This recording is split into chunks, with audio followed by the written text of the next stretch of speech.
Hi, and welcome to the second recording of the first episode of Climate Basics, a podcast where we hope to bring you an optimistic and realistic perspective on all of the things happening in the green transition: climate change, renewable energy, electric vehicles, all the rest. Hi, I'm Ty, and this is my colleague, Greg. Hi Ty, how are you? Good, good. How are you? Good. I'm excited about our conversation today, talking about how China seems to have saved the world by solving the EV problem. You're talking about BYD and those other companies coming out with really low cost electric vehicles? Yes, yes, I know it's a bit of a bold statement to say that they're saving the world, but someone had to do it, and if they're able to come up with cheap electric vehicles and have the manufacturing capacity to sell to themselves and to the world, then I think that for now at least, they might hold that mantle. Yeah, I mean, it's really impressive that they could make a car so cheap. I mean, I've heard something from maybe 7 or 8 thousand to 13,000 for a new vehicle. That's essentially unheard of in the West, right? Oh, yeah, it's remarkable, and those are U.S. dollars, so we are comparing apples to apples. Like a Chinese EV, which appears to have all the bells and whistles, selling for, like you said, 8 to 13,000 U.S. dollars, compared to what would you say the sort of the lowest cost EV might cost in the U.S. Ty? 30, 40? I'm not sure. Yeah, yeah, Yeah. I think you're probably right. Here in Canada, where everything is because the currency at least is one third more expensive than US. I think our cheapest EV is ballpark 40 and could be around 45 when you add in taxes and other freight and all the rest. So that's just a huge swing, isn't it? It is, it is. And it makes me wonder, why can they provide such a low cost? Is it because of efficiency in the production cycle and the way they assemble the cars kind of in clumps and then assemble the clumps together so they can actually produce much faster than the traditional single assembly line process that Ford innovated? Or is it Right, because of deeper connections to them having great access to rare earth metals or just having such a strong industrial base? But I think the most important thing to mention here is this didn't happen purely because of private industry. This was a huge intentional effort by a large government to subsidize and support the development of this tech all the way across. And this is right, the results we're seeing. right. And so, like, in terms of a history here, so how long have the Chinese been working on this issue of trying to marshal resources, trying to direct their provinces towards funding and encouraging EV development?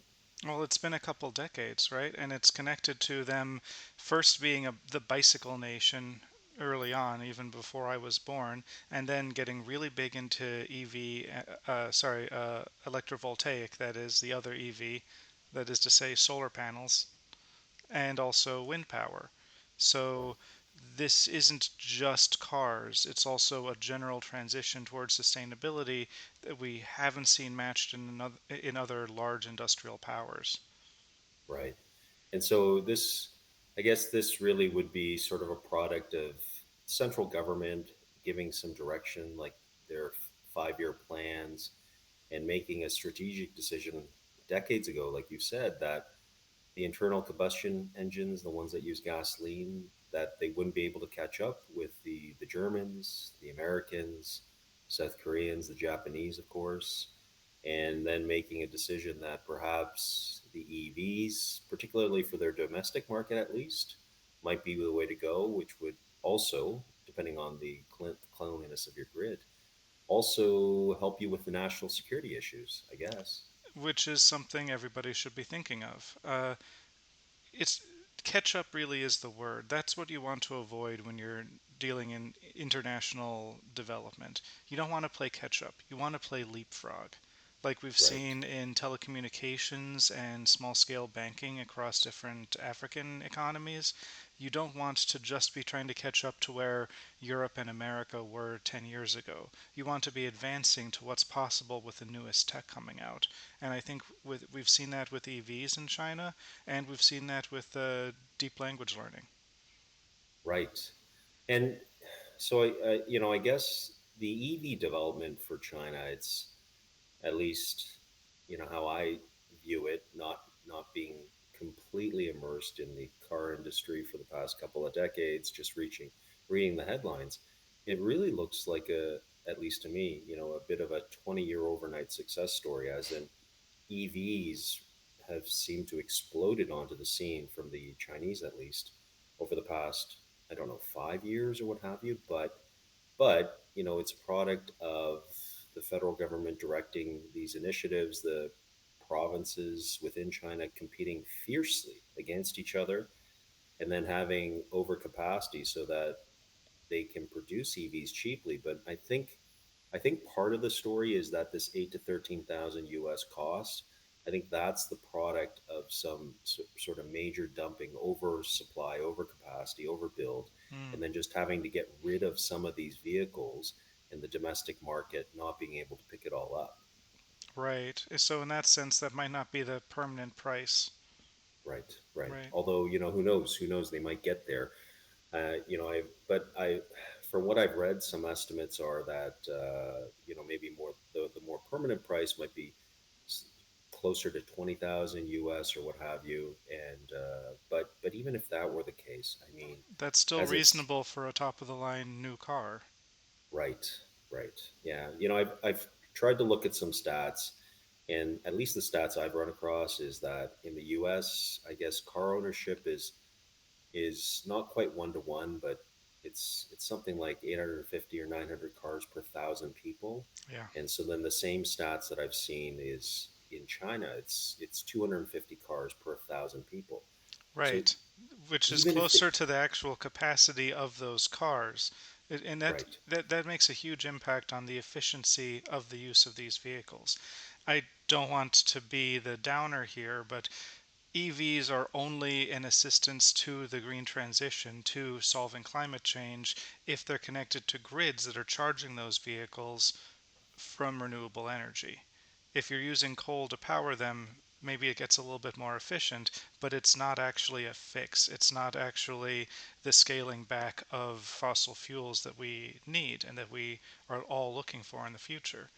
So, what I'm really interested in is seeing these cheaper EVs come onto markets that are themselves powered by green grids.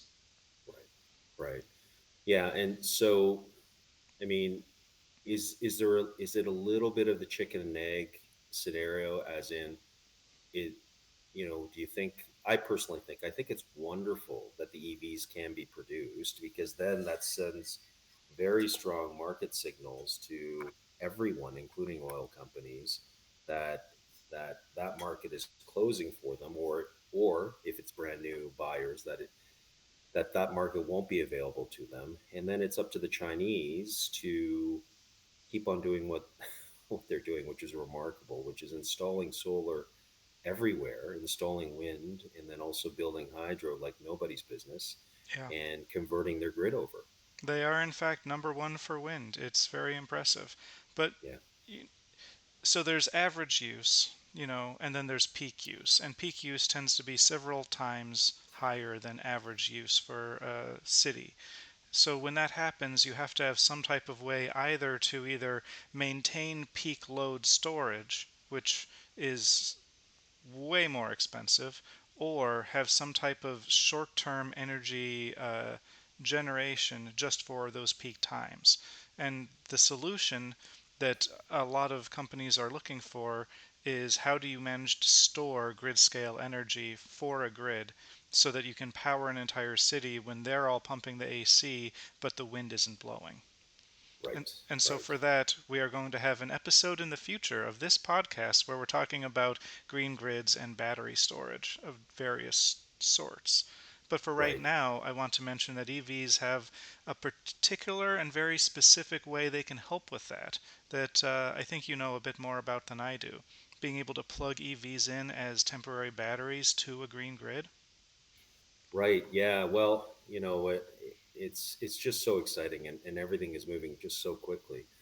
But you're right about the batteries. So as far as I can tell, there's billions and billions of dollars going into batteries, and different technologies, as you and I have discussed before, cheaper cost technologies for say longer term. Because I think the battery problem is that if you need a very small portable battery, as in if you need it in an EV vehicle, and you need it to be ultra safe in the sense that your failure rate and it catching fire has to be extraordinarily low, then you're into something that's very expensive. But if you're into something that perhaps doesn't need the types of response, and it certainly doesn't need the weight and the portability, so you can have something that's just fixed on land and perhaps deals with mid to long term storage. I think sodium ion or other technologies are being Yes. looked at. And so, Sodium, redox flow, various types of thermal storage. I'm a big fan of kinetic storage, but we'll talk about that on that episode. right, right.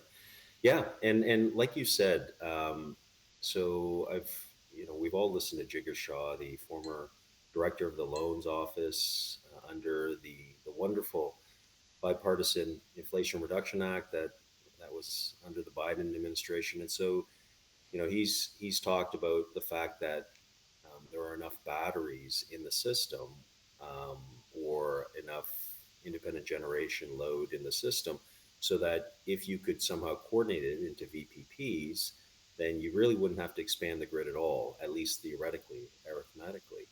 And so everyone has looked at whether or not batteries, for example, with the dual charging, you can charge them up at night when it's very cheap. You can store excess wind energy that's being produced at night, and then whether or not you could somehow hook them up and use the batteries, as you said, during peak hours. So during the business day, when air conditioners are on, when heating's on, or what have you, and use those batteries.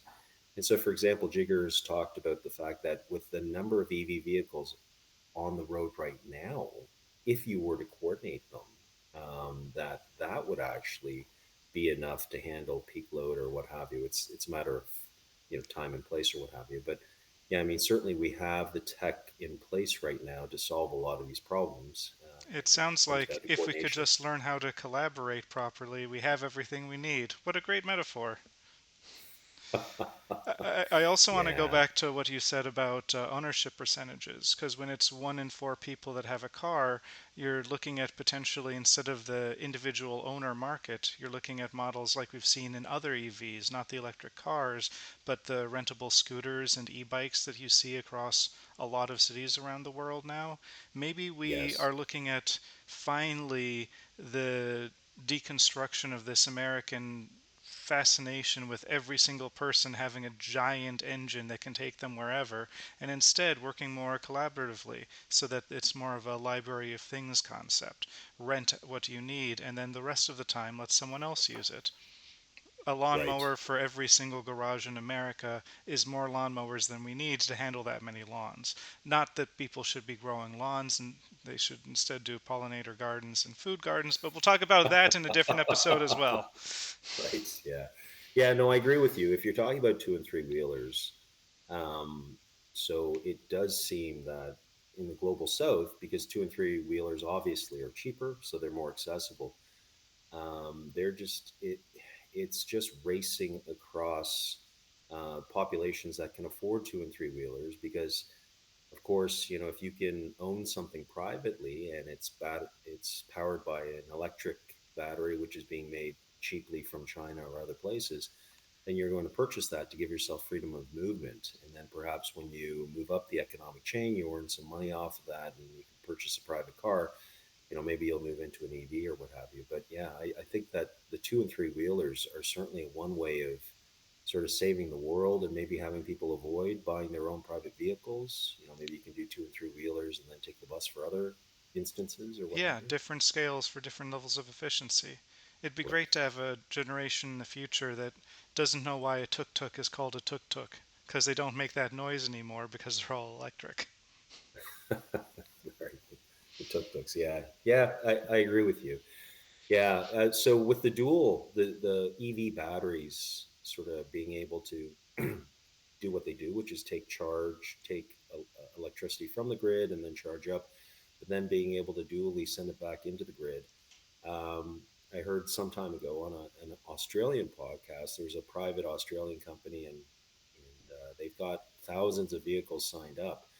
And so what it is, it's I guess it's a VPP, right? They you sign up and you give them some permanence so that they know that they have a cooperation with you for a certain period of time, and then they stick metering systems at your home, and then also for some reason they're able to meter where your workplace is, and so they charge you up, or you get charged up at night, and so the guarantee from them is that you'll be at 85%, for example, in the morning, and your morning hours you get to choose yourself. If you leave at 7:30 or 8 in the morning, you block out that time, and then you give them permission based on when you don't need the car. So from 9 a.m., for example, until 4 o'clock in the afternoon, when you're parked at the office, they get to use your battery. And the promise is, your agreement is that you agree that you're okay if your battery at 4 p.m. when you need the car is, say, 40%, because you're only going to drive home. And so by doing that, and by arbitraging during the day when there's the duck curve, or solar produces so much during the middle of the day and negative pricing and all the rest of it, they can return some money to the car owners. So it's almost like, this regular payment that helps towards your own EV car payments. That's And really so, interesting because vehicles have always been a liability of depreciating value. You take it right, off the lot and it already starts losing value. right, But yeah, the only way so far before this that you could make money off of having your car is to spend extra time working as a delivery driver or an Uber or something, right? right, Which yeah, is not a model for everyone. So this is this other way that your liabilities can, in some sense, become an asset if they're connected to a virtual power grid. yeah, absolutely. And so, I've heard and read stories of people um, you know, predicting that vehicles in the future with self-driving, you may own a vehicle, or you may own a sort of a timeshare in a vehicle, Right. and in the morning it comes, picks you up, but then during the rest of the time that you don't need it, it's off earning money, it's Ubering on its own or what have you. And I think that sort of that concept of your vehicle working for you, of not everybody needing a vehicle, or of your vehicle selling back into the grid, I think those are all sort of somewhat related in terms of concept, and certainly exciting. Yeah, absolutely. Absolutely. Right. And so if EV vehicles are being produced by China, and if the tariffs in the US and here in Canada, and also I think in the EU, if they're Yes. preventing, yeah, if they're preventing EVs from being sold effectively into those markets, then what are the Chinese going to do, Todd? Well, there's a few different ways this could go. To quote Jurassic Park, right? Nature finds a way. And when you're producing high quality product, it's going to get to the people that want to buy it eventually. So the question is not if these Chinese EVs are going to hit the Western markets. The question is how, over what time scale, and on whose order, under whose auspices. So, one way this could go is there's a collaboration and sharing of technology and opening of uh, Chinese style manufacture in Western areas.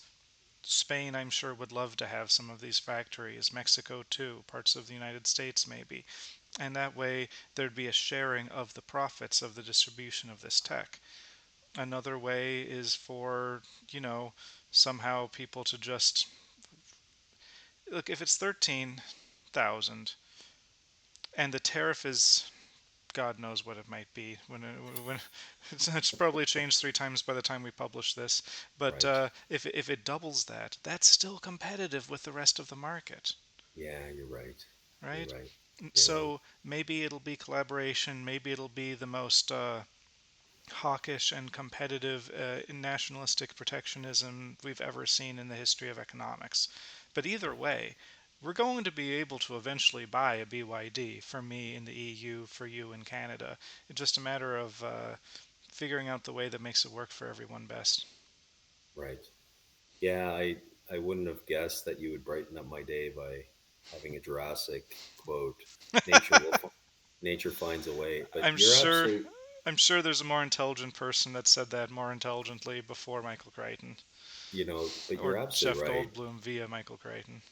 Jeff Goldblum, the he's totally underrated. He's a concert pianist style. He's amazing. He's really a man of all Not seasons. currently slated on our list of guests, but hey, maybe if he contacts us, hit us up. Yeah, Jeff, come talk to us. We'd love to talk to you anytime, The anywhere. the first person we're sure is listening to this podcast. That's right.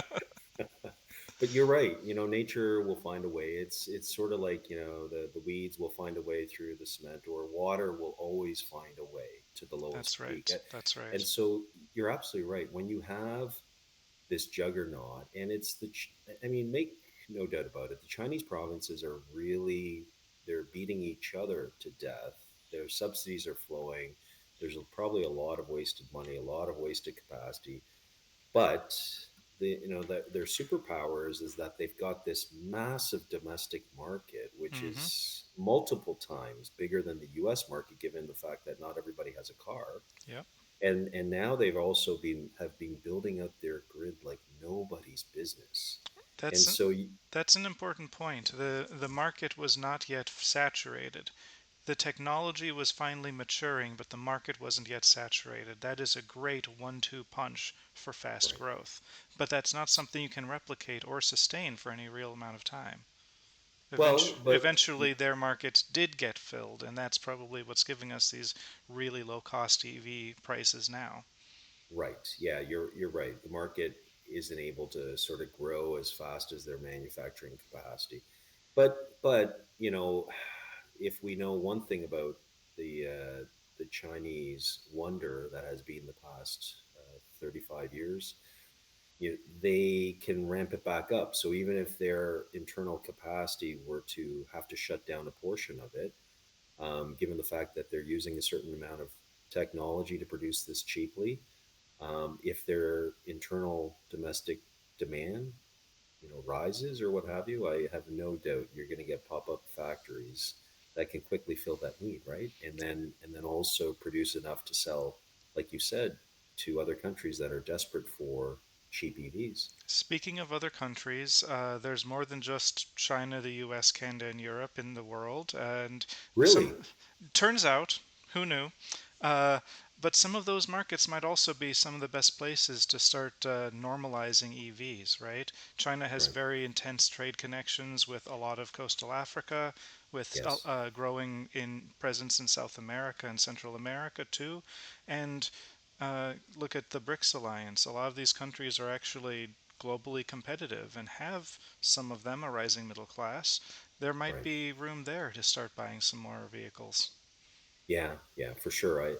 Yeah. I think for sure if you're a country that is looking to provide um, some prosperity to your people, then like you said earlier, the two and the three wheelers. But then for those who can afford it, why not allow China to come in and sell their cheap EVs, because it's just good for everybody, right? It gives Right. everybody optimism and hope. Yeah. And Yeah. maybe we might see a little bit of a secondary impact there of electric becoming more popular or grids becoming more stable in those places because there's this new demand from EVs.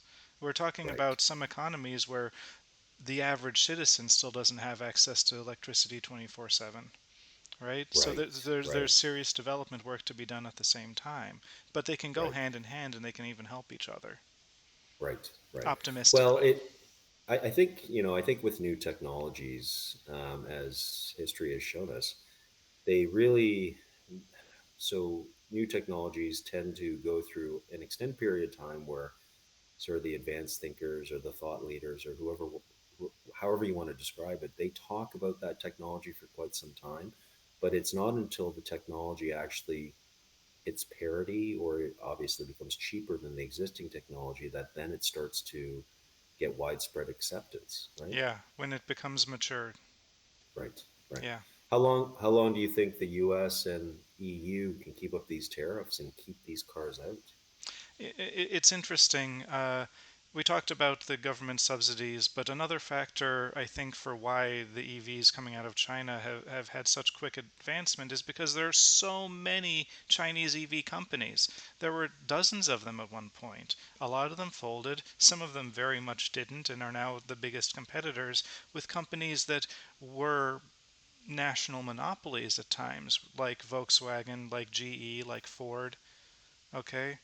Right, So I think to an extent, the thing stymieing growth is that there's just Tesla and Ford and Volkswagen and Peugeot and all the other ones across the US and Europe. We're talking about a few dozen companies right, across all of those sectors. That's right, not as many to be able to create that ecosystem of competition and collaboration that proponents of capitalism always say is the great thing about capitalism. In fact, right, there are some very big companies that have gotten a little bloated, a little slow to move. And that was right, the space that China found, right? right, So right, I'm in the EU, for example, and Germany is very worried because Volkswagen is a surprising chunk of their entire economy, and Volkswagen is themselves very worried. right. Yeah, yeah, I've So, read about that. so And when you've you of have course you've this got the big ticket of Mercedes, BMW, Audi. I mean Porsche. Those are the big flashy manufacturers. the But yeah, luxury how it manufacturers, not for every random person. right, right, Yeah, yeah, the Volkswagen Golf or the in Italy we have a bunch of really cute little local cars that you'll never see in the United States because literally they're too small and efficient to be in style in the United States. But those are the cars that the random person will be driving. right, And in America, we have this fascination with essentially giant trucks in the general form of a pickup, but twice the size of what a pickup used to be and is in most other countries, right? that's right, And yeah, that's not ever really going to be the default commuter vehicle for Europe. Literally, the roads aren't big enough for those guys to be the dominant population. right. So, Yeah, no, I agree with you. Driving around Toronto, any time of day, rush hour or not, SUVs have got a huge portion of market share here. yeah, And it's exactly what you said, which is the light turns green, you rush off, and then about 200 meters later, you're coming to a stop because of the next light, and that's your trip for the entire 25 minutes. it's not energy efficient. No, So goodness, maybe, just like I said earlier, maybe instead of trying to catch up with China, the European and US automakers need to leapfrog China and specialize into the markets that they handle best.